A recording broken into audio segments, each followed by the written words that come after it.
Bonjour à toutes et tous, bienvenue sur ce nouvel épisode Midi Expert, l'émission qui vise à vous présenter un métier afin de mieux envisager votre avenir professionnel.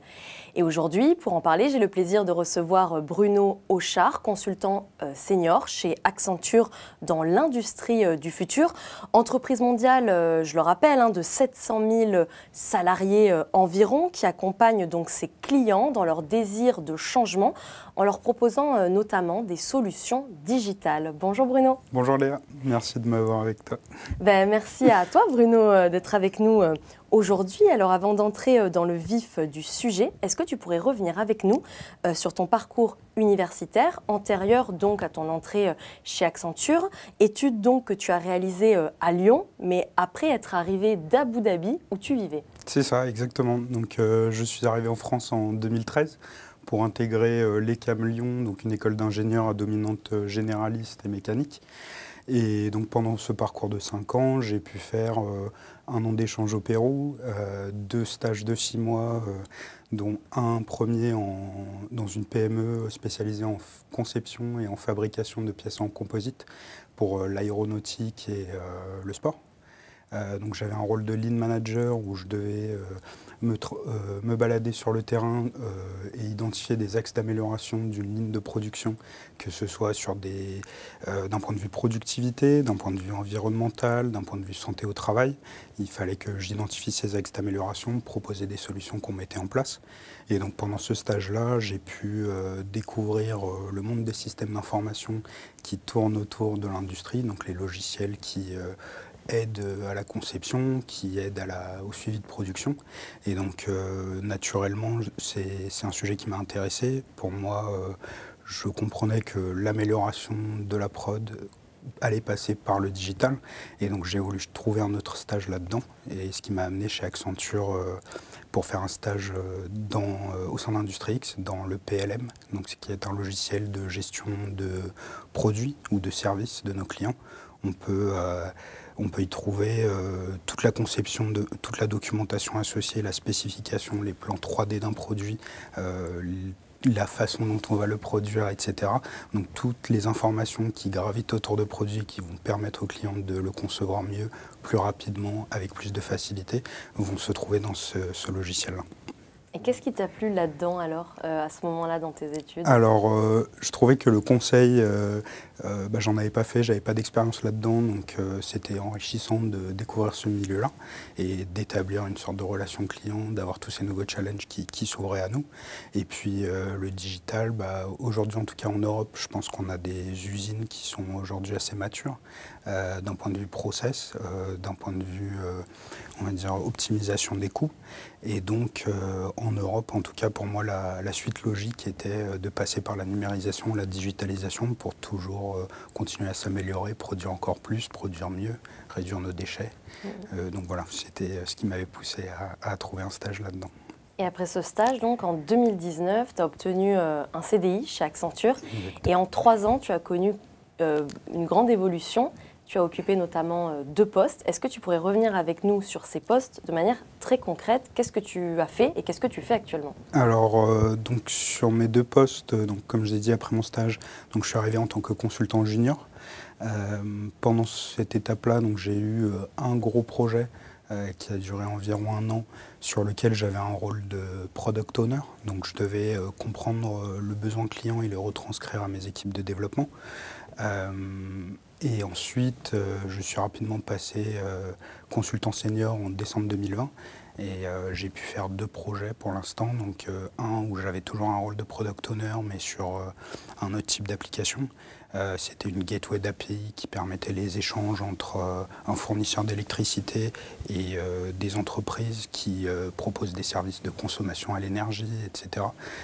Donc, par exemple, un particulier qui veut réduire sa consommation à la maison peut être conseillé par une entreprise tierce qui allait récupérer les données chez le fournisseur d'électricité. Et nous, on était le canal de communication entre ces 2 entreprises. Et actuellement, je travaille sur une mission de stratégie pour la gestion d'un système industriel chez un client. Donc c'est un peu un type de mission différent où on n'est plus sur la livraison d'une solution concrète, mais plutôt en amont sur de la réflexion de stratégie pour du long terme. Donc c'est très enrichissant, c'est une nouvelle manière de pousser un projet, de livrer de la valeur, mais on s'adapte comme on peut. Et quel a été le projet le plus stimulant, dont tu es le plus fier? Alors, je pense que mon premier projet m'a apporté beaucoup de fierté. C'était un projet qui était très concret, sur lequel on pouvait vraiment voir notre impact très rapidement. Donc, je travaillais pour une entreprise qui gère des autoroutes en Belgique. Et donc, leur objectif principal était de réduire les consommations énergétiques liées à l'éclairage public. Et donc notre rôle là-dedans était de développer en fait le logiciel qui allait permettre la communication entre les équipements terrain, donc les lampadaires, les radars, les armoires électriques, les capteurs météo, etc., à l'application de notre client, pour pouvoir remonter les mesures de consommation énergétique, pouvoir commander le parc d'équipements et gérer l'éclairage en temps réel. Et in fine, l'objectif était de pouvoir automatiser en fait cette gestion-là pour que, en fonction du trafic en temps réel, de la luminosité de la journée, on puisse optimiser l'éclairage et réduire nos consommations. Si tu veux, l'image type, celle qui me fait toujours sourire, ce serait d'avoir une voiture sur une autoroute vide et lorsqu'elle avance, les lampadaires quelques kilomètres devant s'allument et puis s'éteignent après son passage, par exemple. On y viendra peut-être. Peut-être, espérons. Et alors du coup, si je comprends bien, est-ce que les enjeux environnementaux sont au cœur alors de ton quotidien ? Parce qu'est-ce que ça fait partie des principales demandes qui vous sont adressées de la part de vos clients? Alors sur mes 3 projets, il y a toujours eu un aspect environnemental associé. On a toujours eu un objectif de réduction de la consommation énergétique ou de la réduction de l'eau, la réduction des déchets par exemple d'une production. Donc c'est quelque chose qu'on a au quotidien. Aujourd'hui en plus avec le contexte, les objectifs d'Europe en 2030 et en 2050, même nos clients, j'ai envie de dire, c'est quelque chose c'est un sujet, on va dire, qui est prioritaire chez eux aujourd'hui et qu'ils mettent en avant. Et au sein d'Accenture, nous, on a aussi cette envie, on va dire, d'apporter de la valeur, mais sur tous les aspects à notre client. Donc, même si ce n'est pas, on va dire, le corps de la mission ou ce pourquoi le client nous a appelés, on va quand même lui conseiller comment améliorer sa consommation, comment réduire ses coûts associés et son empreinte carbone, parce que c'est quelque chose qui nous tient à cœur aussi en tant qu'entreprise. J'imagine que vous l'appliquez également en interne. Et face à quelle autre problématique vous êtes confronté du coup avec vos clients ? La transition numérique ? En tant que consultant, je pense que comme on est dans un monde qui change souvent, on change de contexte client, on change de mission, on change de projet. Il y a toujours ce temps d'adaptation, de réapprendre le contexte client, comprendre ses objectifs, établir cette relation de confiance qui n'est pas toujours facile au début. Le client peut se dire, voilà un jeune consultant qui arrive, qui va m'expliquer mon métier, qu'est-ce qu'il fait là. Donc il y a un petit temps d'adaptation à avoir, une relation de confiance à établir. Donc tout en apprenant, on va dire, et en comprenant le contexte, il faut quand même pouvoir apporter de la valeur. Sinon, sur un deuxième point, je pense que le fait de travailler sur des technologies futures, des nouvelles technologies, on peut parfois être amené à être, j'ai envie de dire, pionnier quasiment sur une méthodologie ou un concept. Et donc, on ne va pas forcément avoir des documentations où on ne va pas pouvoir faire de benchmark sur des choses existantes.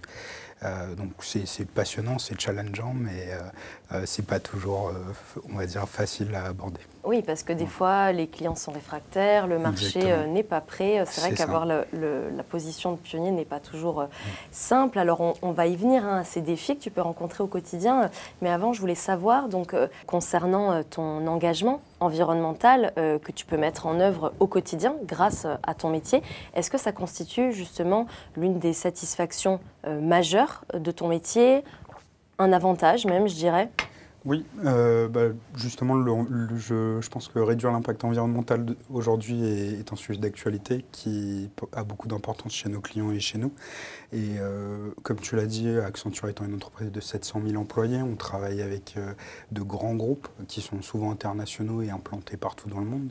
Et donc, je trouve que c'est passionnant de pouvoir contribuer à la réduction d'émissions de l'empreinte d'une si grosse entreprise, parce que on contribue au final à l'amélioration de la planète et l'effort, on va dire, collectif pour arriver à ces objectifs de 2050. Sinon, d'autres avantages, j'ai envie de dire, pas forcément liés à l'environnement, mais c'est le fait de toujours découvrir de nouveaux contextes, des nouveaux secteurs. Personnellement, en tant que nouvel arrivant sur le marché du travail, c'était quelque chose que je trouvais intéressant, parce que je ne savais pas forcément dans quel secteur je voulais aller. Et donc le métier de conseil me permettait justement d'en découvrir plusieurs, de comprendre les différences de travailler dans le secteur privé que dans le secteur public, d'aller dans de l'aéronautique ou de l'énergétique, etc. Et on voit qu'il y a des tendances au final d'un secteur à l'autre, et ça permet d'avoir une image plus claire de là où on veut aller peut-être dans les années à venir. Et puis on a accès à plein de formations, à un réseau d'experts. On travaille avec des gens brillants au sein d'Accenture, donc on est tout le temps en constant apprentissage, que ce soit de nos collègues ou sinon des formations qu'on peut suivre. Et alors ça, c'est un gros atout et ça peut représenter un revers. Tu le disais tout à l'heure, c'est finalement malgré tout cet environnement complexe qui évolue vite et auquel il faut s'adapter. C'est ça, oui. Comme je l'ai dit tout à l'heure, on a une relation de confiance à avoir avec le client. Donc en conseil, on est un nouvel arrivant qui s'impose, entre guillemets, chez un client et va devoir l'accompagner dans son métier. On n'a pas la prétention de savoir plus que le client sur son métier, son cœur de métier, mais il faut être là pour apporter de la valeur, pouvoir lui faciliter le travail. Et du coup, c'est pas toujours facile, on va dire, d'arriver et d'établir cette relation de confiance assez vite. Ça peut être challengeant de temps en temps. Et quels pourraient être les autres défis auxquels ton métier va être confronté dans les années à venir? Alors, pour moi, je pense que dans mon cas, ce sera plutôt des défis, on va dire, liés au secteur industriel au final. Donc pour moi, j'en vois trois gros. Le premier, c'est une demande de customisation de masse. Aujourd'hui, tout le monde veut avoir un produit à son image. On peut le voir chez Nike, par exemple. On peut acheter des chaussures, on peut concevoir notre chaussure nous-mêmes. On veut aussi avoir on veut recevoir nos produits rapidement, donc assurer des livraisons rapides, des temps de plus en plus courts à chaque fois. On le voit avec Amazon ou d'autres entreprises également. Et enfin, toujours sur un aspect pas forcément d'environnement, mais de conscience du consommateur. On veut s'assurer que les produits qu'on consomme sont conformes, sont responsables, etc. Donc le client va devoir, ou les industriels vont devoir assurer une chaîne d'approvisionnement responsable, où demain on pourrait imaginer que le consommateur pourrait voir jusqu'à la matière première de sa tasse, par exemple, où a été achetée cette matière, comment elle a été transportée, et c'est déjà le cas d'ailleurs, surtout dans le textile, notamment à la suite de nombreux scandales, c'est déjà le cas. Des petits messages dans les t-shirts, exactement. Et toi, à titre personnel, quelles pourraient être tes évolutions quand on occupe là ton métier? C'est quoi la suite, en gros? Alors, il y a deux grosses voies qui se dessinent, j'ai envie de dire. Il y en a une première où on développe une voie d'expert, j'ai envie de dire, que ce soit sur une technologie donnée, donc expert en IoT, expert en PLM, par exemple, ou en MES, ou autre, où on peut aussi être expert sur un type d'industrie. Donc par exemple, être consultant fonctionnel en aéronautique et en défense. Donc ça c'est la première voie, j'ai envie de dire plutôt une voie d'expertise. Et sinon la deuxième serait plutôt passer manager, chef de projet, où on va continuer à livrer de la valeur à travers les projets, mais en gérant l'équipe et en prenant un peu plus de recul sur la livraison concrète, j'ai envie de dire, de valeur. Mais ça va être plutôt de l'accompagnement d'équipe, de la gestion de budget qui va se dessiner. Et maintenant, à titre très subjectif, quelle serait selon toi l'industrie du futur idéale?